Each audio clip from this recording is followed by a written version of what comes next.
أعوذ بالله من شر الشيطان الرجيم. أعوذ بالله من شر الشيطان الرجيم. أعوذ بالله من شر الشيطان الرجيم. بسم الله الرحمن الرحيم. والصلاة والسلام على محمد وعلى آل محمد. أما بعد، السلام عليكم ورحمة الله تعالى وبركاته. جميع المؤمنين والمؤمنات، أنك لا هر له ألا كشو هر دي أما ألا كان دمه ألا كان فنسي. An b'aw sinsin ni Ala tɔgɔ ye, ma wɛrɛ tɛ Ala min kɔ, ka kisi ni nɛɛma ɲini Ala fɛ, ka ji di an kuntigi kan n'o ye Muhamadu ye a n'a ka so. O kɔfɛ ka tanga ɲini Ala fɛ, ka bɔ an jugu tɔɔrɔ la n'o ye Ibilisa ye. O kɔfɛ ka foli se bɛɛ lajɛlen ma, maa o maa de bɛ nin gurupu in sanfɛ nin wagati in na, n'o ye muminu ka gurupu ye. Aw mana sɔrɔ yɔrɔ o yɔrɔ nin wagati in na, a bɛ asalamu alaikum wa rahmatullah. Bi ye tarata ye, juwe kalo tile 19 san 2022. Bi ye tarata ye, juwe kalo tile 19 san 2022. Le mardi 19 juillet 2022, a bɛ bɛn silamɛya san jate kalo min bɛ yen n'a bɛ fɔ a ma Zulhijja, n'o ye seliba kalo ye, a tile 20nan san 1443. Le 20 Zulhijja 1443. Ustaz Berté Ala ka waraba murutilen, karamɔgɔ sariyatigi Sikaso. Téléphone numéro 70 03 48 53 70 03 48 53. An badenw, nin vocal in titre ye jumɛn ye? La zakat. A bɛ faamu wa? Vocal in titre ye la zakat. A sɔrɔla mun fɛ? An balimakɛ dɔ bɛ groupe in sanfɛ, Kamara ka bɔ Espagne. A ye ɲininkali kɛ, a y'a kanu fana ɲininkali ka bila groupe sanfɛ, a jaabi fana ka bila groupe sanfɛ pour que kɔnɔnajɛya de don. N'i ye mumini ye, i bɛ fɛn min kanu n'i yɛrɛ ye, i ka muminiya ti dafa abada f'i ka kanu i mumini ɲɔgɔn ye. O ye kira ka kuma ye, kisi ni nɛɛma b'a ye a n'a ka so. La yu'minu ahadukum hatta yuhibba li akhihi ma yuhibbu li nafsihi. I ka limaniya tɛ se ka kɛ tiɲɛ ye fɔ i bɛ min kanu n'i yɛrɛ ye, i bɛ hɛrɛ min kanu n'i yɛrɛ ye, i k'o hɛrɛ kanu i balima ye. Donc, la même chose, e tɛ sɔn ka tɔɔrɔ kanu n'i yɛrɛ ye cogo min na, kana tɔɔrɔ kanu ni balima mumini ye o cogoya la. Donc, muminu b'i n'a fɔ farisogo kelen, c'est-à-dire farisogo kelen de don quoi. N'i ye adamaden ta k'a lajɛ, a ka ca la tigɛ 2 de don. Donc, kinitigɛ bɛ yen, numantigɛ bɛ yen. Donc, ile adamaden, e tɛ hɛrɛ, i tɛ tɔɔrɔ kanu ni numantigɛ ye cogo min na, i tɛ hɛrɛ fana, i tɛ tɔɔrɔ fana kanu ni i kinitigɛ ye ten, n'est-ce pas? Donc, a bɛɛ y'i bolo kelen ye, i tɛ fɛ tɔɔrɔ ka si sɔrɔ. Donc, mumini fana la même chose. I bɛ hɛrɛ kanu ni yɛrɛ cogo min na, i mumini ɲɔgɔn, i bɛ hɛrɛ fana kanu ni o mumini ɲɔgɔn ye ten de o cogoya kelen fana na. Donc, a y'o ŋɛna ɲumanya de yira. A ye ɲininkali kɛ, a y'a ye ɲininkali in jaabi bɛ se ka nafa se muminu ma. Donc, a ko k'a bila groupe kan. Effectivement, a y'a fɔ a m'a fɔ a ka ca la, ninnu ɲininkali qualité ninnu bɛ bila groupe de sanfɛ. A kun ye pour que min fɔla sisan o de don, ka se ka hɛrɛ sama ka se an muminu ma an damaw. Donc maintenant, a ka ɲininkali tun bɛ ka boli kɛ jumɛn de kan? Comme aw y'a mɛn ka ban. Misi jaga, ni misi bɛ maa bolo, a jaga bɛ bɔ bɔcogo jumɛn na? A jaga bɛ wajibiya tuma jumɛn? Ani tuma jumɛn de a ti wajibiya? O mana bɔ yen, mɔgɔ min bɛ yen, n'i ka nafolo min b'i bolo n'o ye wari ye, n'a wari ma se ka mara ka san bɔ,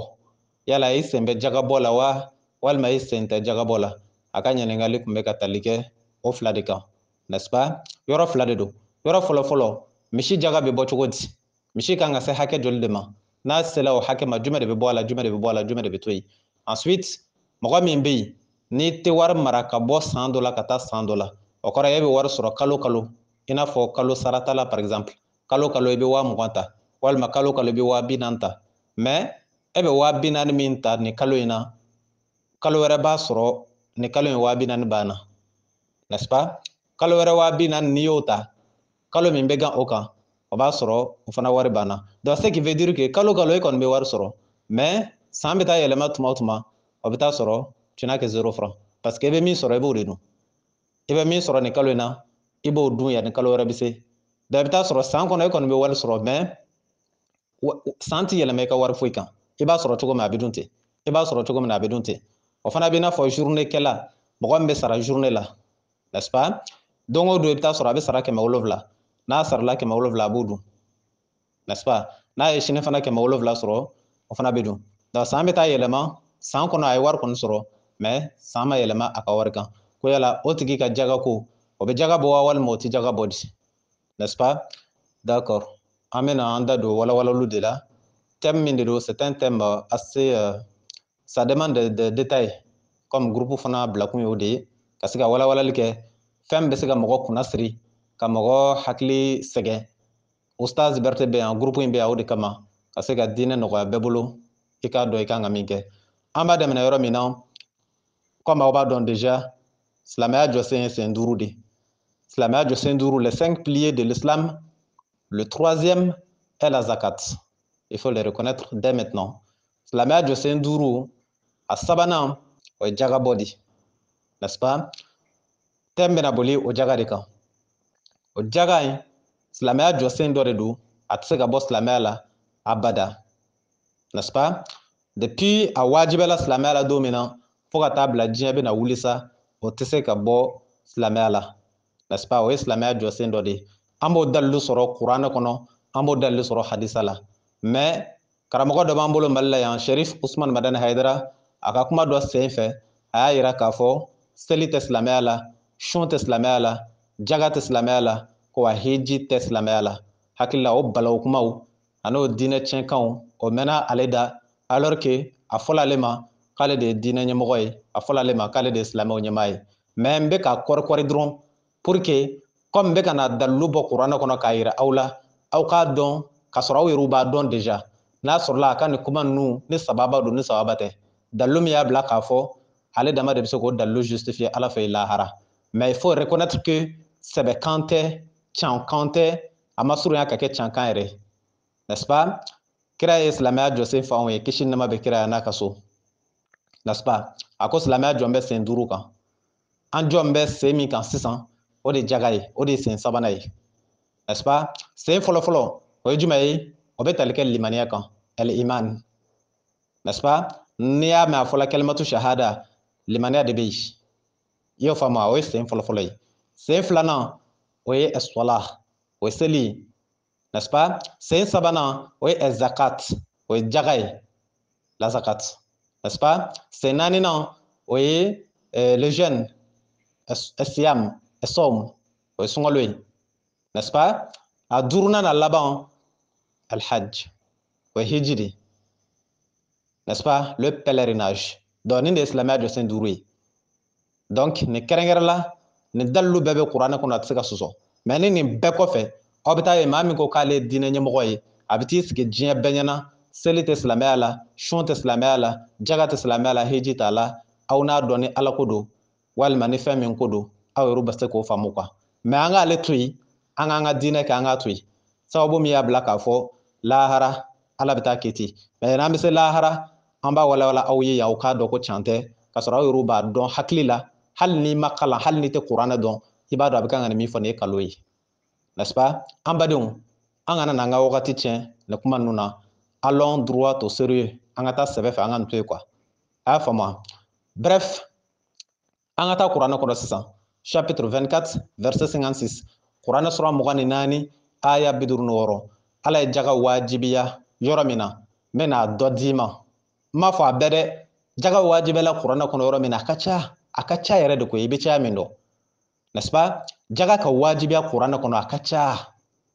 ka ca ni ne ko n bɛ n sigi sisan ko n bɛ n'a bɛɛ d'i ma jaga wajibiyala kuranɛ yɔrɔ minnu na n'i ma jija ça va être peut-être sans sens parce que a bɛna caya kojugu donc an bɛ kelen dɔrɔn di ala kumakan kelen o ka bon n'est-ce pas? Fanga bɛ kumakan na donc an bɛ kelen dɔrɔn ta pour que k'o kɛ ka kɛ dalilu ye ka jaga bɔ yɔrɔ yira i la kuranɛ kɔnɔ kuranɛ sura 24 aya 56 chapitre 24 verset 56 ala ko cogo di a'udhu billahi min sharri shaitanir rajim wa aqimu salata wa atu zakata wa ati'u rasulah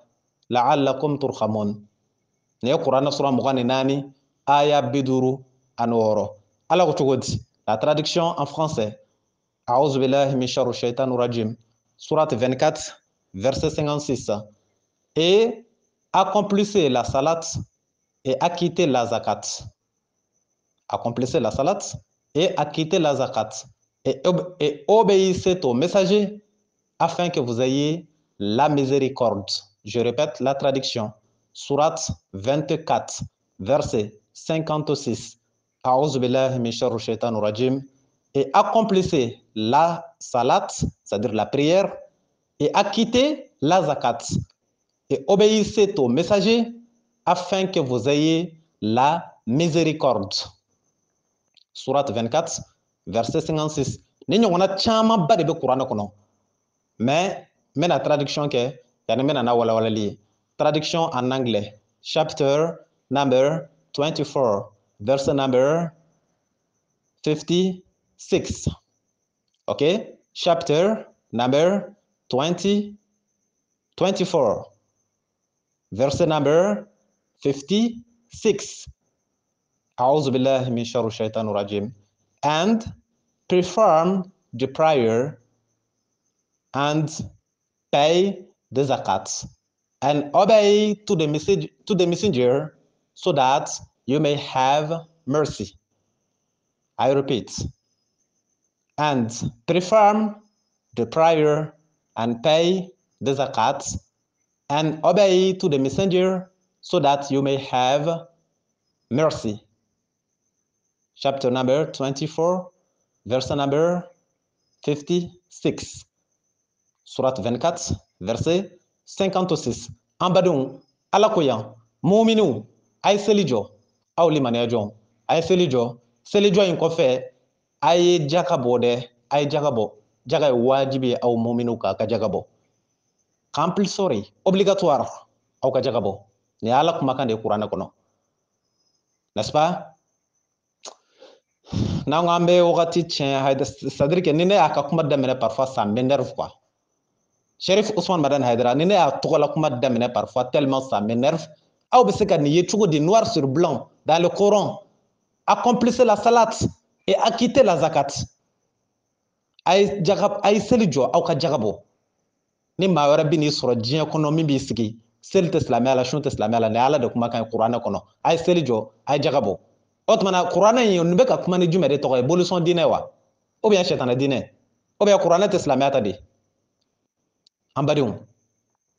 an k'aw ka walanda d'aw ma, an ka tɛmɛ quoi. Sinon, n bɛna n ta ale fɛ dɔrɔn, je m'énerve seulement, a bɛna n ka baara bɛɛ ɲagami bolo. Mais c'est énervant, franchement. C'est énervant non? N'i ye nin ye kuranɛ kɔnɔ noir sur blanc, ka tila mɔgɔ dɔ b'a f'i ye nin cogoya la, nin tɛ silamɛya la, nin tɛ silamɛya la, a dun bɛ kuranɛ kɔnɔ. C'est comme s'il se moquait du Coran quoi, ou bien il se moquait de l'islam quoi. Donc a bɛ mɔgɔ tɔɔrɔ diyagoya don, mais passons, an ka tɛmɛ, an ka kun an yɛrɛ la, an ka tɛmɛ quoi. An badenw, nin ye dalilu fɔlɔfɔlɔ ye min b'a yira i la jagabɔ ye diyagoya ye silamɛya la. Maintenant a jaga in a bɛ bɔ cogo jumɛn na? Jaga ti fɛn kelen, a tɛ fɛn kelen concerné quoi. Jaga fɛn suguyaw ka ca, n'est-ce pas? Il fait partie, la zakat fait partie plutôt, elle fait partie c'est-à-dire des adorations les plus diverses. Une adoration qui a des diversités par exemple. A suguya ka ca. N'i ye jagabɔ ta k'a lajɛ, a tɛ tali kɛ fɛn kelen kan. N bɛ fɛn k'o de fɔ quoi.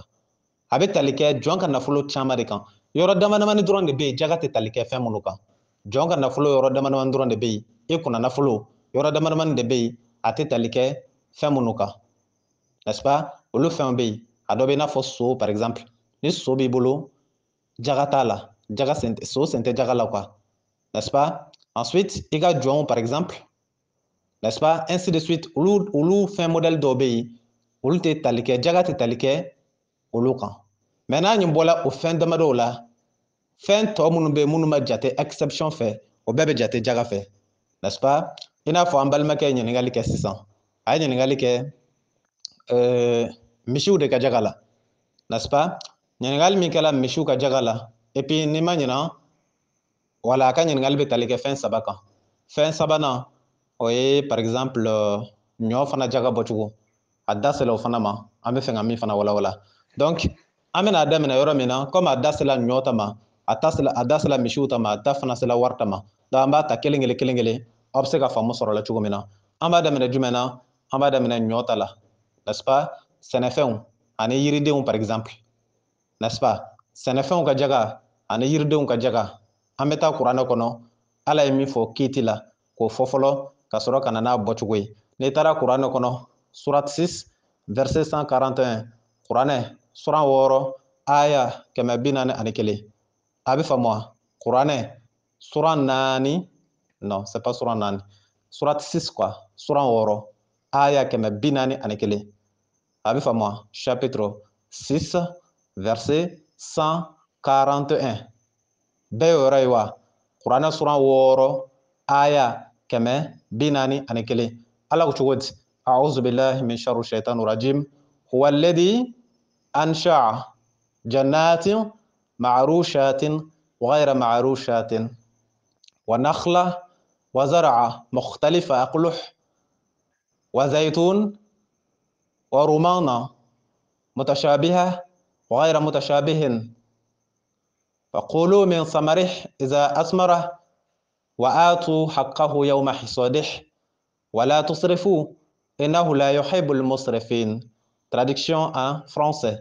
Sourate 6, verset 141. أعوذ بالله من شر الشيطان الرجيم. C'est lui qui a créé les jardins triageux et non triageux. Ainsi que c'est lui qui a créé les jardins triageux et non triageux. N'est-ce pas? Wa nakhla, ainsi que les palmiers et la culture de diverses récoltes, de même que l'olive et la grenade d'espèces différentes et semblables. Mangez donc des fruits quand ils en produisent et donnez leur droit les jours de leur récolte et ne gaspillez point, certes, il n'aime pas les gaspilleurs. Surat 6, verset 141. En badenw,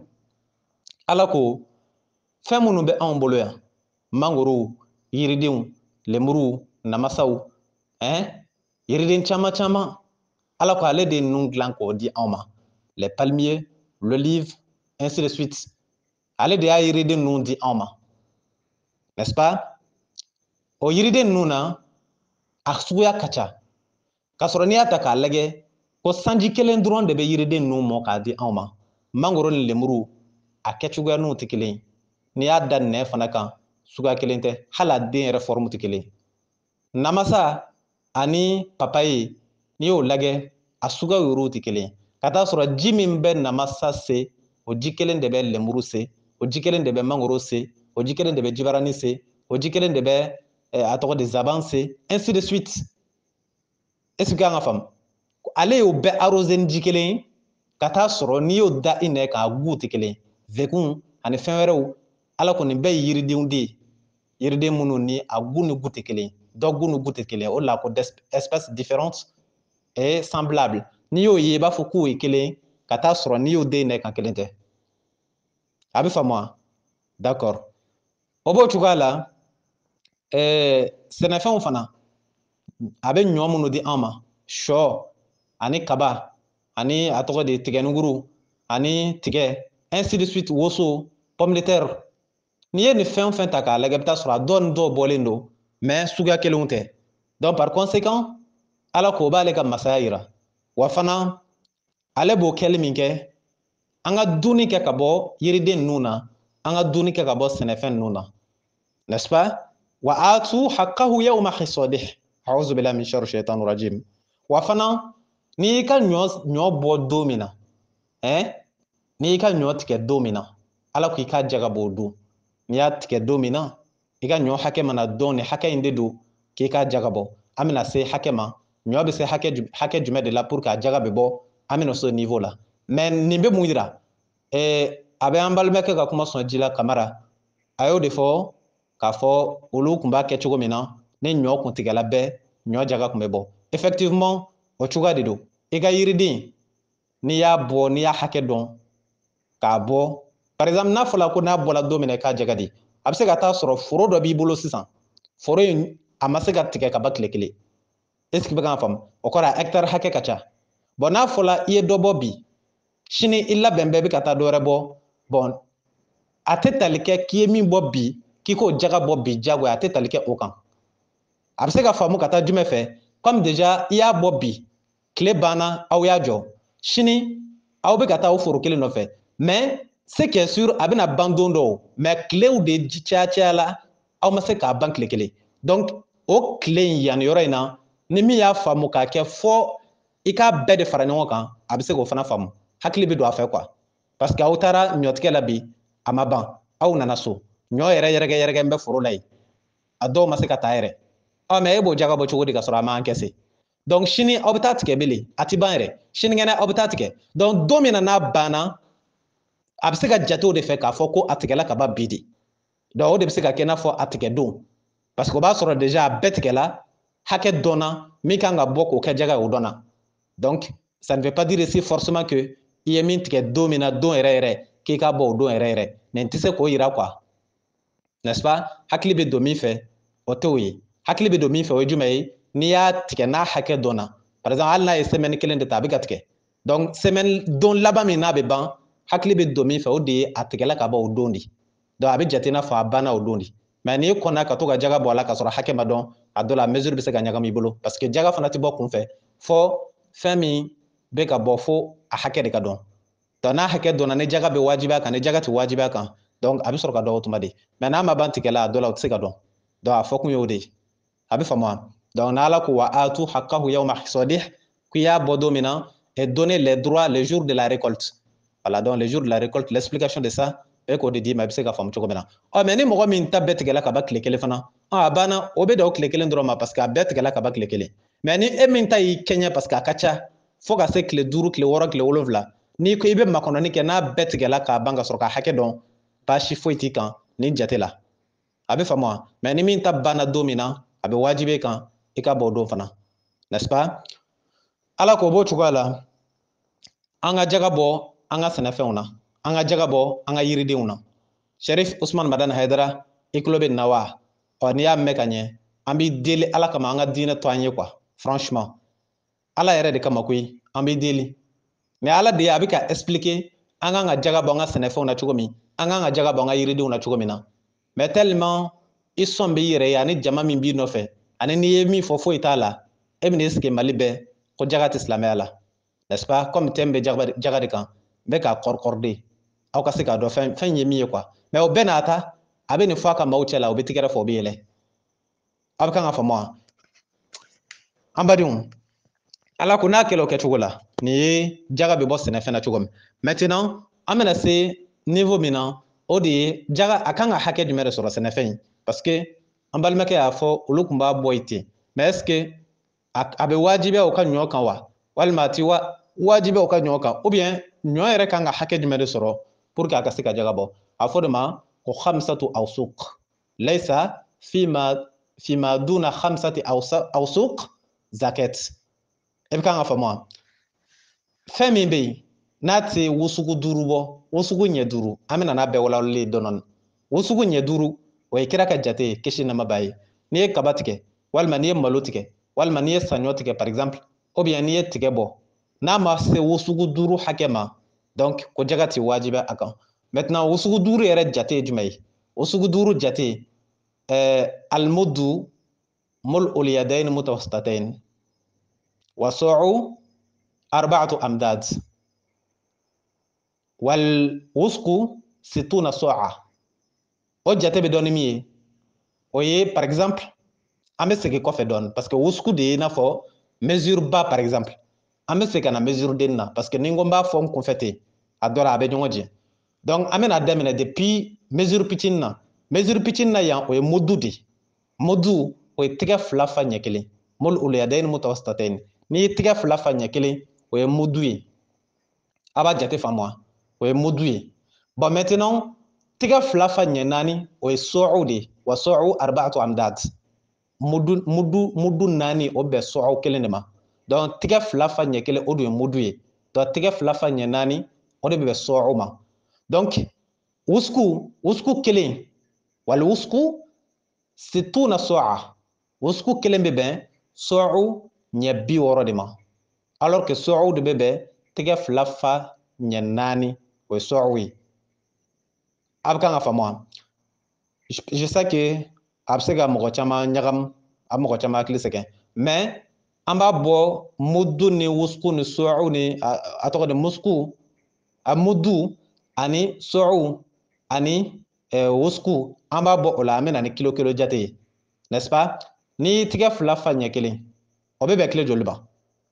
An ka kɛ jate su la kilo kelen. N m'a fɔ a bɛ bɛn kilo kelen ma dɛ, mais an ka kɛ jate su la kilo kelen. Mais bɛɛ bɛ se ka nin contrôler i fɛ yen. I bɛ tigɛ fila fa dɔrɔn ɲɛ kelen, n'est-ce pas? I b'o poids ta. An k'o kɛ kilo kelen ye pour que jate bɛ dɔn quoi, jate bɛ faamu cogo min na. I y'a faamu? Donc n'an ye tigɛ fila fa ɲɛ kelen n'an y'o kɛ kilo kelen ye, n'est-ce pas? O sigiyɔrɔma naani o de ye sɔɔcu ye. O ye kilo joli? Kilo naani. I bɛ kan ka faamu? Est ce que tigɛ fila fa ɲɛ kelen bɛ kilo kelen bɔ? Madara n'a b'a bɔ. Mais an bɛ ka jate de ta dɔrɔn aw hakili bɛ se ka faamu cogo min na. Tigɛ fila fa ɲɛ kelen o ye mudu ye, n'est-ce pas? N'i y'o multiplier par 4 sigiyɔrɔma naani o de ye sɔɔcu ye, n'est-ce pas? Ɔ an k'o kɛ kilo 5 ye, a plutôt tigɛ fila fa ɲɛ kelen an k'o kɛ kilo 1 ye. N'i y'o sigiyɔrɔma naani o ye kilo joli ye? Kilo 4. Exemple. Donc maintenant o kilo 4 o de bɛ sigiyɔrɔma 5 sisan. Est ce que o kilo 4 plutôt o de bɛ sigiyɔrɔma 60 o de bɛn wusku kelen ma. Est ce que y'a faamu? Donc n'i y'o kilo 4 sigiyɔrɔma 60 a bɛ bɛn kilo joli de ma? 4 sigiyɔrɔma 60 c'est comme 4 sigiyɔrɔma 6 o tɛ 24 ye, donc ça fait 240 kilo 200 ni kilo 40. Exemple de toujours. N m'a fɔ n ko de ye poids exact ye, n bɛ k'a di aw ma a bɛ se ka faamu cogo min na. N'i ye tigɛ fila fa ɲɛ kelen ta n'o kɛra kilo 1 ye, multiplié par 4 o de bɛ a tɔgɔ di sɔɔcu ma. O ye kilo joli ye? Kilo 4. Donc sɔɔcu o sigiyɔrɔma 60 o de bɛ wusku ma. Donc ça fait 4 multiplié par 60, ça fait 240. O ye kilo 200 ni kilo 40. Donc kilo 200 ni kilo 40 o ye wusku kelen de ye. Exemple, o ye wusku kelen dɔrɔn de ye. Donc jaga dun bɛ wajibiya ɲɔ kan tɛmɛ jumɛn fo n'a ye wusku 5 de sɔrɔ. Donc a bɛ mun yira? Kilo 200 ani kilo 40 peut-être sigiyɔrɔma 5. Mais nin tɛ poids exact ye dɛ, il faut le reconnaître. An ye tigɛ fila fa ɲɛ kelen min kɛ kilo 1 ye o de nana ni nin poids ye. A bɛ se ka kɛ tigɛ fila fa ɲɛ kelen o tɛ kilo 1 bɔ, n'est-ce pas? N'o de don an ka tigɛ fila fa ɲɛ kelen kilo 1 an k'o annuler parce que je sais bien que a dɔ la a t'a bɔ quoi. Donc an k'a annuler. An bɛ segin kɔfɛ. An k'a kɛ sisan tigɛ fila fa ɲɛ naani an k'o de kɛ kilo 1 ye. O de ye sɔɔcu ye. Est ce que y'a faamu? Tigɛ fila fa ɲɛ naani an k'o kɛ kilo 1 ye. O ye sɔɔcu de ye déjà quoi. A y'a faamu? Donc sɔɔcu multiplié par 60 o de ye wusku ye. Donc o bɛ bɛn 1 kilo multiplié par 60 ça fait kilo 60, n'est-ce pas? An ka wusku ta kilo 60 la jate fu la. A y'a faamu? Donc mais n'i bɛna calculer a ma se i ka sɔɔcu ni wusku ni mudu na a ma se k'olu ɲɛɲini. I tigɛ fila fa dɔrɔn i k'o da balance la n'a ye kilo min di i b'o sigiyɔrɔma 4. I y'o faamu? N'o ye min d'i ma i b'o ta i b'o sigiyɔrɔma 60. N'o ye min d'i ma i b'o ta i b'o sigiyɔrɔma 5. O ye jate bannen ye pepewu. Tigɛ fila fa ɲɛ naani plutôt tigɛ fila fa ɲɛ kelen o sigiyɔrɔma 4 o ye sɔɔcu ye. I b'o o sigiyɔrɔma 4 ta i b'o multiplier par 60 sigiyɔrɔma 60 o ye wusku kelen ye. Donc e bɛ sɔrɔ k'o 60 in ta k'o sigiyɔrɔma 5 o ye wusku 5 y'i bolo ye. I y'a faamu? Donc an ka wusku kelen kɛ sisan i n'a fɔ kilo 300. Wusku 5 kɛ i n'a fɔ kilo 300 parce que ni kelen kɛla kilo 60 ye n'i y'o multiplier par 5 a bɛ taa yɛrɛ sɔrɔ 300 ɲɔgɔnna na. Donc jate min ni ɲɔ bɛ tali k'a kan i y'o jate de. Aw b'a faamu cogo min? A y'a faamu? Donc n'a y'o hakɛ de sɔrɔ a bɛ taa yɛrɛ sɔrɔ kilo 300 kilo 400 ɲɔgɔnna. 100 kilo bɔrɔ 3 ou bien 4 ou bien 5 o n'a ɲɔgɔnnaw. comme ne m'a pesé ka filɛ donc n'a sera o hakɛ de la dɔrɔn donc ushuru de bɛ wajibiya kan n'a sɔrɔla san de ye aw ka ɲɔ ɲɛ mais ɲɔ dɔw bɛ yen olu bɛ arrosé de ka ji san k'i ka yɔrɔ arrosé aw y'a faamu wa donc par conséquent n'a kɛla ko sanji de y'a ɲɛ o ye n'i ye sumanimɛ n'a ye hakɛ kɔni sɔrɔ ka ban ko jaga wajibiyala kan donc sumanifɛn min bɛ kɛ ka suma o sumanifɛn kelen ma dɔn ten dɔrɔn n'i bɛ ka sumani kɛ sumanifɛn ɲɛ 9 tannan i b'o bɔ a la o ye jaga ye sumanifɛn ɲɛ 9 tannan i b'o bɔ a la o ye jaga ye a mana kɛ sumanifɛn fɛn fɛn ye a mana kɛ sumanifɛn fɛn fɛn ye o ma wajibiya quoi ushuru de fɔla o kɔrɔ ye n'i bɛ sumani kɛla ni buwati ye o i b'a kɛla ni bɔrɛ ye o i b'a kɛla ni galama ye o a mana kɛ sumanifɛn fɛn fɛn ye n'i ye 9 don i yɛrɛ kun i bɛ 1 bila o ye ala ta ye o ye n'a sɔrɔ ni san de ye ɲɔ in ye nka n'a sɔrɔla i ye ji de san k'a kɛ ka ɲɔ arrosé donc o ye nisful ushri o ye i bɛ n'i ye tannan in ta sisan olu ye ka tannan in bɛɛ kɛ jaga ye i bɛ tannan in tila fila ye tilayɔrɔ kelen bɛ don i kun tilayɔrɔ kelen bɛ taa jaga la donc n'i tilala k'a suma tuguni ɲɛ 9 n'a sera tannan ma i tɛ tannan bɛɛ kɛ jaga ye o la dɛ i bɛ tannan in tilayɔrɔ kelen o bɛ don jaga kun tilayɔrɔ kelen o bɛ don i kun o ye n'a sɔrɔ ni i ye ji san comme i ye dépense de kɛ ka ji san n'est-ce pas nin ye ɲɔ ta ye an badenw n'an bɔra o yɔrɔ la an bɛna se min ma o ye buganw ta ye a da sera buganw ta ma donc an bɛna daminɛ min na o ye a ka ɲininkali bolila min kan o ye misiw ye ɔ misiw ka hakɛ walima o ka nisabu a bɛ tali kɛ min kan o ye misi 30 ye déjà 30 bɛ misi 30 ni misi sera 30 ma jaga bɛ wajibiya kan mais k'a daminɛ misi 1 fo ka taa bila misi 29 jaga tɛ wajibiya a kan aw y'a faamu wa donc misi 30 sisan n'a y'o niveau sɔrɔ k'a daminɛ misi 30 la ka taa bila misi 39 o ye misi den kelen min si ye san kelen misi den kelen min si ye san kelen o y'o jaga ye k'a daminɛ misi 30 ka taa bila misi 39 i y'o faamu wa entre 30 et 39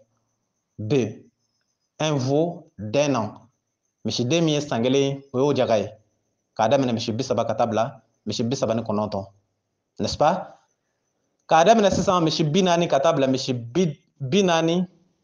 k'a daminɛ misi 40 ka taa bila misi 59 n'est-ce pas misi 40 ka taa bila misi 59 o ye misiden kelen min ye san 2 sɔrɔ un veau de 2 ans misi den min ye san 2 sɔrɔ o y'o jaga ye k'a daminɛ misi 40 ka taa bila misi 59 misi den min ye san 2 sɔrɔ kelen o de y'o jaga ye n'est-ce pas maintenant k'a daminɛ misi 60 ka taa bila misi 69 o ye misiden fila mais a kelen kelen in bɛɛ ye san kelen kelen k'a daminɛ misi 60 ka taa bila misi 69 na i y'a faamu wa misi 60 ka taa bila misi 69 misiden fila de don mais kelen o kelen o ye san kelen kelen de ye misiden fila kelen o kelen o ye san kelen kelen donc n'a ye misi 70 sɔrɔ sisan o ye misiden fila de ye mais misiden fila in na kelen ye san kelen ye kelen ye san fila ye ni misi kɛla misi 70 ye misi den kelen min bɛ kɛ jaga ye kelen bɛ kɛ san kelen tɔ kelen bɛ kɛ san fila o kɔrɔ ni misi kɛla 70 ye misiden fila de y'o jaga ye misiden kelen o ye san kelen ye misiden tɔ kelen o ye san fila ye a bɛ faamu donc n'a yɛlɛla 70 sanfɛ ka taga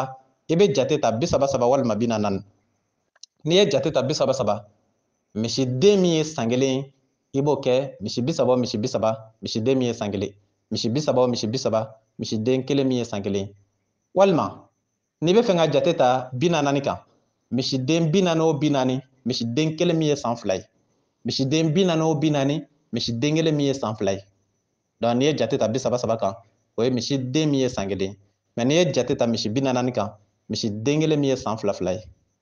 misiden kelen min ye san fila ye n'est-ce pas o ye misiw ta ye mais n bɛ sagaw ta fara a kan ka sɔrɔ ka na référence dɔ di aw ma sagaw ta daminɛ ye jumɛn ye o ye saga 40 de ye 40 moutons o y'o daminɛ ye misi a tɔgɔ de saga 40 donc k'a daminɛ saga 40 ka taa bila saga 100 ni saga 20 donc o furancɛ la i y'a faamu wa k'a daminɛ saga 40 ka taa bila saga 100 ni saga 20 o ye saga kelen de ye o jaga ye saga kelen i y'o faamu wa maintenant k'a daminɛ saga 121 ka taa bila saga 200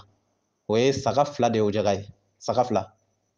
i y'o faamu wa k'a daminɛ saga 201 ka taa bila saga 300 saga 3 de ye o jaga ye ça veut dire que saga 100 o saga 100 saga kelen saga 100 o saga 100 saga kelen donc k'a daminɛ saga 40 ka taa bila 120 o ye saga kelen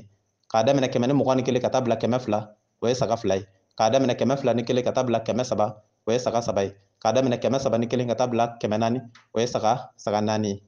n'est-ce pas k'a daminɛ 441 ka taa bila 500 o ye saga 5 ye k'a daminɛ 551 ka taa bila 600 o ye saga 6 ye k'a daminɛ 601 ka taa bila 700 o ye saga 7 ye k'a daminɛ 771 ka taa bila 800 o ye saga 8 ye k'a daminɛ 881 ka taa bila saga 900 o ye saga 9 ye k'a daminɛ 991 ka taa bila 1000 o ye saga 10 ye donc chaque 100 kɛmɛ o kɛmɛ o ye bɛn saga kelen de ma o y'o jate ye maintenant n bɛ fɛ ka référence jumɛn d'i ma bugan ninnu kan olu ka jaga tɛ i n'a fɔ san o san non olu ka jaga tɛ bɔ san o san olu ka jaga bɛ bɔ de n'a ye nin hakɛ min sɔrɔ par exemple ni 30 b'i bolo n'i ye 30 ta jaga bɔ ɲina san wɛrɛ n'o y'a sɔrɔ 30 b'i bolo foyi tɛ bɔ a la o san kɔta n'o y'a sɔrɔ 32 b'i bolo foyi tɛ bɔ a la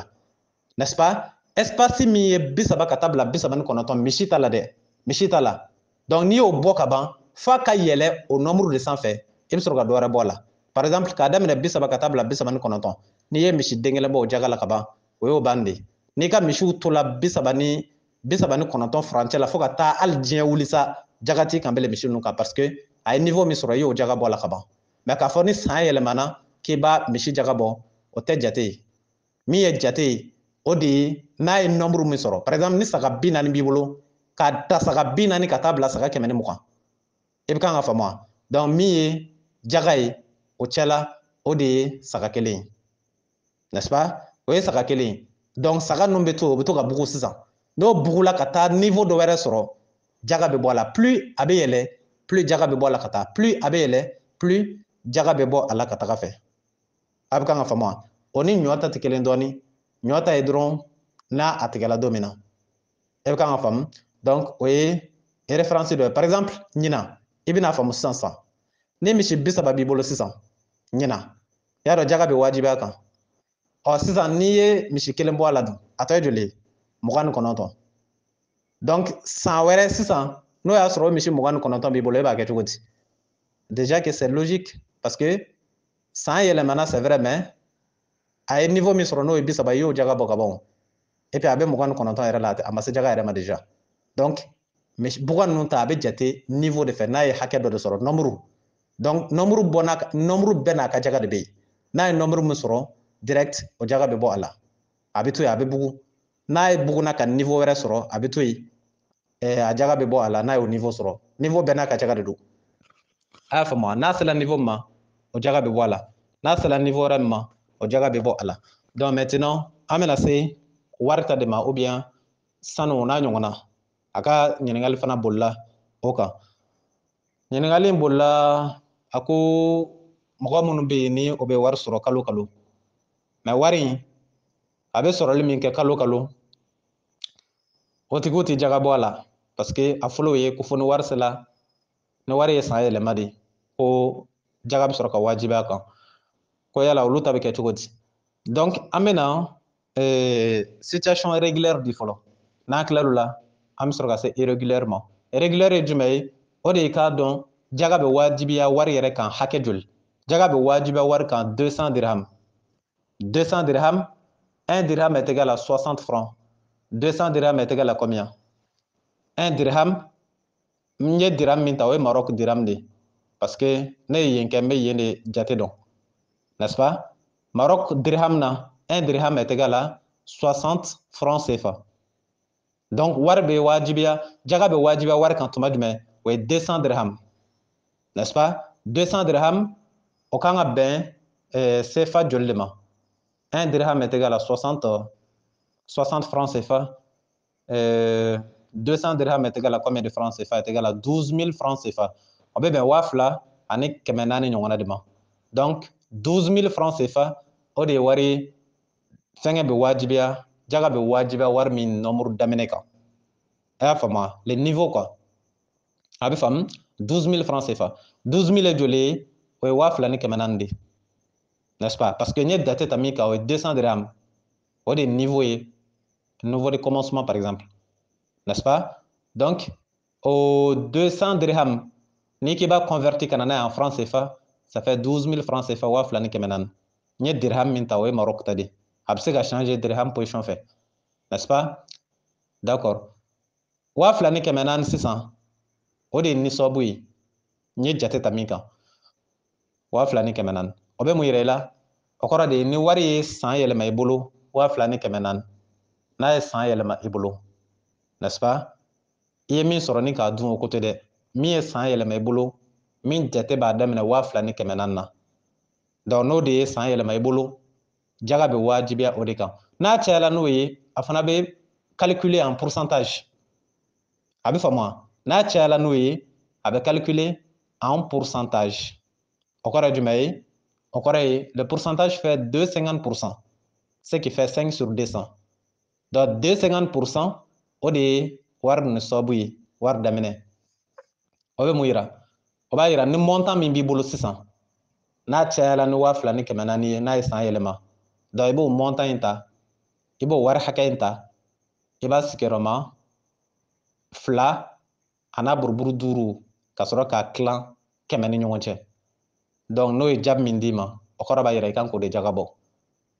2,50% a fɔ de ma ko rubu'ul ushri 1/4 dixième rubu'ul ushri o bɛ mun yira i la o b'a yira ni wa mugan b'i bolo sisan 100 000 i bɛ fɛ k'a dɔn jaga bɛ bɔ cogo di montant min b'i bolo i b'o ta dɔrɔn tu multiplies ça par 2,5 et tu divises ça par 100 n'a ye résultat min d'i ma dɔrɔn o de y'i ka jaga ye n'est-ce pas a calculer cogo bɛɛ filɛ nin y'a système dɔ ye a y'a faamu donc j'espère que nin ka nɔgɔ bɛɛ bolo 2,400 o y'a daminɛ donc wari bɛ 2,400 sanfɛ a bɛ fara jaga kan mais a condition de ye k'a ka san yɛlɛma n'a ye san yɛlɛma a y'a faamu n'a ye san yɛlɛma n'a sɔrɔla 40,000 don i bɛ 40,000 ta 200 000 multiplié par 2,5 divisé par 100 ni 100,000 don 500 000 multiplié par 2,5 divisé par 100 ni 1,000,000 de don 1 million multiplié par 2,5 divisé par 100 n'a ye résultat min d'i ma o de ye i ka jaga bɔta ye n'est-ce pas n'o bɔra yen sanu fana bɛ yen sanu ka ta daminɛ o ye dinar 20 de 20 dinar dinar 20 o ye sanu ka nisɔbu ye o y'a daminɛ ye o 20 dinar a bɛɛ kota ye kelen rubu'ul ushri 2,5% sanu ni wari 2,5% n'est-ce pas donc sanu ta jate n t'olu maîtriser kosɛbɛ parce que ne t'ale ɲɛdɔn min ye wari ta ye n b'o de ɲɛdɔn mais sanu ta madara ni n yɛrɛ delila ka maga sanu kan ka ye donc n tɛ se k'an hasarder o kɔnɔ ko n bɛna fɛn fɔ n tɛ fɛn maîtriser mais n bɛ se ka a formule di aw ma formule générale 2,5% a début ye 20 dinar n bɛ dan o yɔrɔ dɔrɔn na parce que n tɛ se ka tɛmɛ o kan a tɔ ye n t'o maîtriser a y'o faamu n'an bɔra o yɔrɔ la sisan a tɔ tora jumɛn ye o ye mɔgɔ minnu ni wari ye san yɛlɛma o bolo mais par contre mɔgɔ minnu ni o bɛ wari sɔrɔ par mois ou bien o bɛ wari sɔrɔ journalièrement kalo kalo ou bien tile o tile donc yala olu b'o ta to yen wa ou bien o b'a kɛ cogo di o ta kɛcogo fɛɛrɛ dɔ de bɛ fɔ u ye o b'a kɛ kɛcogo min na mais il faut reconnaître que jaga kɔni tɛ wajibiya wari kan tant que san ma yɛlɛma kan il faut le reconnaître n'a ye san yɛlɛma de k'a sɔrɔ i tigɛ ma c'est à dire i m'a utiliser quoi mais mɔgɔ minnu bɛ yen minnu bɛ fɛɛrɛ kɛ ala la an t'an da don olu yɛrɛw ta la parce que maa min b'a essayer ka mana da ala ɲɛ kan ala ye olu qualifié ka ban olu ye nafigiw de ye minnu b'a essayer ka o ka wari protéger cogoya dɔ la n'o sɔmina ko wari jɛ mana t'u bolo ni san yɛlɛmana ko jaga bɛ wajibiya kan o bɛ taa don fɛn dɔ la n'est-ce pas n'o ma taa kɛ ka fɛn dɔ san walima o b'a karaba karaba k'a don so dɔ la parce que ou bien o b'a jagoya don fɛn dɔ la fɛn min ni jaga tɛ wajibiya kan donc il cherche à s'échapper quoi an ka t'olu ma yɛrɛ système tɛna fɔ olu ye k'i b'a kɛ tan yɛrɛ parce que a yɛrɛ tɛ wajibiya olu kan parce que ala ko muminu de k'a bɔ ala ma fɔ nafigi ka bɔ donc mais mɔgɔ minnu bɛ yen minnu bɛ jɔrɔ minnu b'a dɔn a est ce que a bɛ ka bɔ wa a tɛ ka bɔ a kan ka bɔ a man ka bɔ i n'a fɔ Kamara y'a fɔ cogo min na ni jaga bɛ na par mois wari bɛ sɔrɔ par mois a bɛ kɛ cogo di donc o ɲɔgɔnna na n'i y'a ta k'a lajɛ n'i ko i bɛ to tan a dɔ la i bɛ sa ka sɔrɔ i ma dɔrɔmɛ kelen jaga bɔ parce que i bɛ taa sɔrɔ i bɛ wari fɛn fɛn sɔrɔ i b'a bɛɛ dun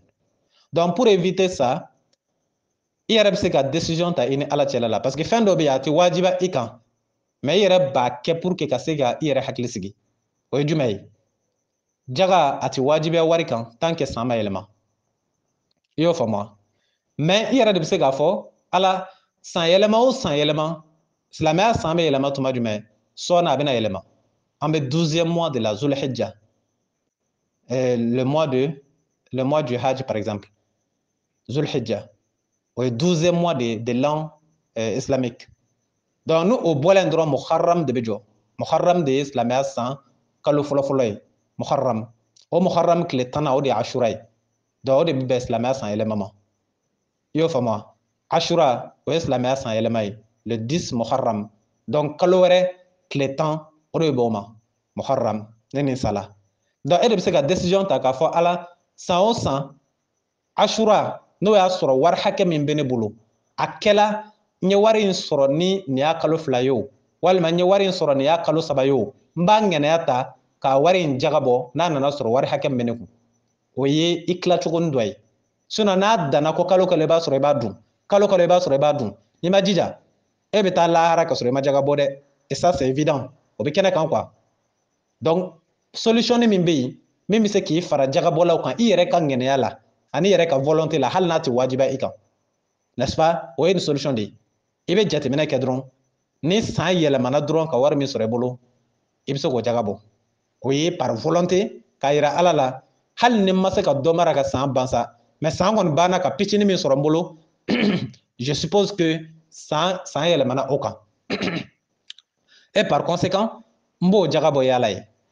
donc n'o kɛla i b'a ye i bɛ habitué a la dɔɔni i bɛ habitué a la dɔɔni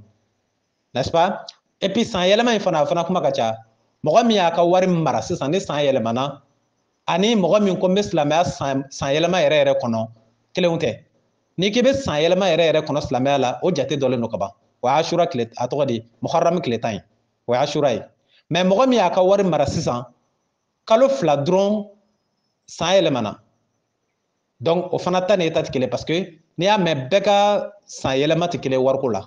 dɔ bɛ se k'a ka wari dɔ mara nin kalo in na dɔ wɛrɛ b'a ta mara kalo wɛrɛ dɔ wɛrɛ b'a ta mara kalo wɛrɛ dɔ wɛrɛ bɛ se k'a ta marali daminɛ kalo wɛrɛ donc ce qui fait bɛɛ n'i ka kalo daminɛ don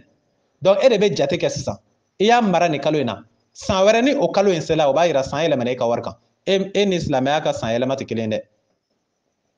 wari marala kalo min na ni san yɛlɛmana ka taa se o kalo wɛrɛ ma o de ye san kelen déjà an ka exemple ta tubabu jate la n'i ye wari mara janvier san wɛrɛ janvier mais ça c'est évident c'est un an i y'a faamu wa n'i ye wari mara septembre o ye san wɛrɛ septembre de ye mais ne y'a mara septembre ni janvier sera sisan ne ko ko san yɛlɛmana o ye n bɛ k'a ta tubabu jate de fɛ dɛ donc i bɛ taa sɔrɔ a bɛ dan kalo damadɔni ma a tɛ san bɔ donc ka daminɛ nin kalo in na ka taa bila san wɛrɛ kalo ye o de ye san kelen ye o ye ni mɔgɔ min y'a ta mara n'i bɛ fɛ k'a jaga bɔ o y'o kɛcogo ye donc ni min bɛ yen n'i tɛ ka se k'a mara pepewu ɔ système min fana fɔla i ye i bɛ se k'o kɛ pour que k'i yɛrɛ fara jagabɔlaw kan de par ta volonté i yɛrɛ ŋɛnɛya la a bɛ faamu wa donc hakili la nin bɛɛ faamuna an bɛna se niveau min na o ye jaga bɛ di maa minnu ma ɲɔgɔnmɛw fana ta bɛ yen mais an b'o to yen fɔlɔ an bɛna ni jaga bɛ di maa minnu ma chapitre 9 verset 60 kuranɛ suran 9 aya 60 a bɛ faamu wa kuranɛ suran 9 aya 60 ala ko cogo di a'udhu billahi min sharri shaitanir rajim chapitre 9 verset 60 a'udhu billahi min sharri shaitanir rajim إنما صدقات للفقراء والمساقين والعاملين عليها والمؤلفة قلوبهم وفي رقاب والغارمين وابن سبيل وفي سبيل الله وابن سبيل فريدة من الله والله عزيز حكيم. Traduction en français, chapitre 9, verset 60. Les sadaqas ne sont destinés qu'aux pauvres, aux indulgents, ceux qui y travaillent, ceux dont les cœurs sont à gagner en islam, l'affranchissement des jours, ceux qui sont lourdement endettés, les voyageurs dans le sentier d'Allah, n'est-ce pas? Dans le sentier d'Allah, ainsi que les voyageurs en détresse. C'est un décret d'Allah et Allah est omniscient et sage. Ni yoro shegi, Allah yoro shegi mi fo ko ka jaga blagatai. Ni jaga bo, ikanga blagata yoro shegi mina. A yoro folo folo Allah ko les pauvres. Oye fagantan wi. Lil masakin, lil fuqara'i, n'est-ce pas? Oye fagantan wi. Wal masakin, oye bo abe fagantan wi. Mais dota de kajugun dota yi. Fantan be desa bagato, n'est-ce pas? Miskine. Niko miskine o famule no kaba. Miskine de bina fo ça ne va pas du tout. Ya fama, mais pauvre au moins ça peut aller. Mais miskine connaît, ça veut dire que indulgent, ça veut dire que ça ne va pas du tout. N'est-ce pas? Mais avec on est desa bagato yi. Ensuite, ceux qui travaillent au corps femme mandibi. Sinon kira kile la kishi nama baye. Il y avait un po kanuna ou la chogomina. Il y a de impôt barakela obi. Ni ko bi ko mogo mun be baraka impôt la ko ka impôt do di uluma o be fam. Mais ni ko ma ko mogo mun be baraka jaga la ko ka jaga do duma o fam mandi parce que o clé te billet quoi.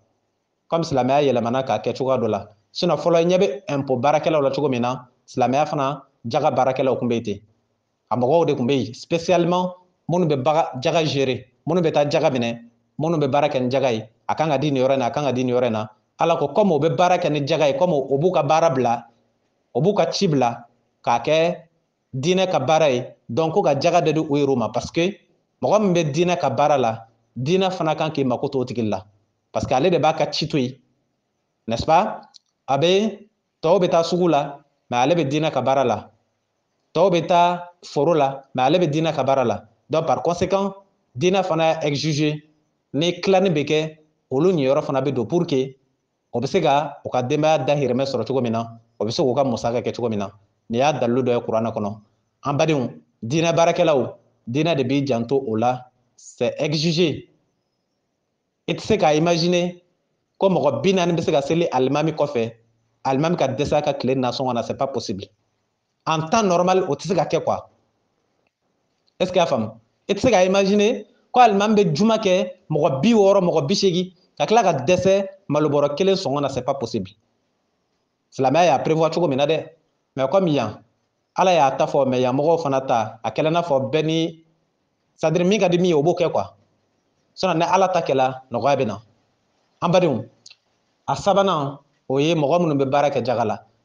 a naaninan ye mɔgɔ minnu dusukun kan ka minɛ i n'a fɔ i bɛ fɛ ka mɔgɔ min lasɔn silamɛya ye i n'a fɔ tubiden kuraw ou bien maa min yɛrɛ n'i mago b'a la k'a don silamɛya la o ye naani ye a duurunan o ye ka jɔn kan hɔrɔnya l'affranchissement des jours n'est-ce pas a wɔɔrɔnan o ye jurumanitigi n'est-ce pas juru bɛ mumini min na o n'a ɲɔgɔnnaw o tɛ wɔɔrɔ ye a wolonfilanan ye fi sabilila ala ka sira kan o ye fi sabilila ye wɔɔrɔnan o wolonfilanan plutôt ala ka sira kan fɛn o fɛn ye ala ka sira ye jaga bɛ taa bɛɛ la misiri jɔ n b'a fɔ palɛ jɔ dɛ ka taa misiriw jɔ k'o kɛ n ta sidɔn ye o tɛ ala ka sira kan ye dɛ d'accord o ye wolonfilanan ye a laban wa bin sabil ani tagamaden min ni a bɛ degun kɔnɔ a ka wari banna walima a bolo banna k'a to a ma se a seyɔrɔ la mais seyɔrɔ min ko don haramu seyɔrɔ tɛ dɛ cɛ bolen kɔmɔ sɔnyɔrɔ la a bɛ ka taa a ka dugu la a sela aw ka dugu ma a bolo banna ye kana dɔrɔmɛ d'u ma k'o ye jaga ye dɛ o tɛ tagama sira ala kan bɛ tagamaden min ma tagamaden min tɛ haramu sira kan mais a bɔlen kɔmɔ batoyɔrɔ la walima a bɔlen kojugukɛyɔrɔ dɔ la diinɛ tɛ jɛn ni fɛn min ye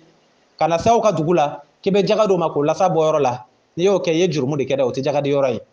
ala kan bɛ sira min ma o ye sira ɲuman de ko ye donc nin ye yɔrɔ 8 ye jaga kan ka taa yɔrɔ 8 min na kuranɛ kɔnɔ suran 9 aya 60 o bɛ mun yira i la n'i ka jaga ma taa nin taa yɔrɔ kelen in dɔ fɛ o tɛ jaga ye dɛ o ye ni dugan di donc an b'a jɔ yan a ka laɲini faamuna ka ban et puis sanko fana bɛ sen na an tɛna se ka walawalali jan kɛ je suis obligé k'a jɔ yan hakili la fana laɲini fana sɔrɔla a bɛ faamu wa Ustaz Berete ala ka waraba murutilen karamɔgɔ sariyatigi Sikaso téléphone numéro 70 03 48 53 70 fu ani saba 48 53 wasalamu alaikum warahmatullah